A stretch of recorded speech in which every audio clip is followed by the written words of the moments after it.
আমরা শুনি কাফেরের নির্যাতনে আল্লাহ তাআলার হুকুমে সেই তার প্রিয় সাহাবী হযরত আবু বকরকে সাথে নিয়ে এই পাহাড়ে আল্লাহ রাসূল 3 দিন না খেয়ে নষ্ট হয়ে নির্যাতন সহ্য করে 3 দিন আমাদের উপর দেখে ফেলবে, এখন আমাদের কি হবে?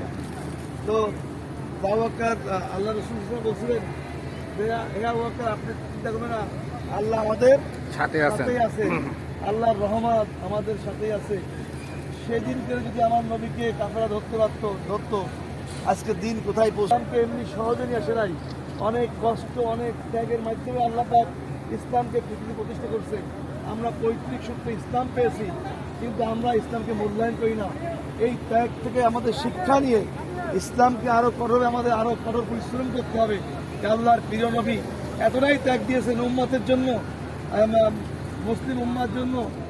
এটাই এখান থেকে শিক্ষা নিতে হবে। আল্লাহ পাক আমাদেরকে এই ত্যাগের মাধ্যমে এই পবিত্র মাহে রমজানে আমরা আসছি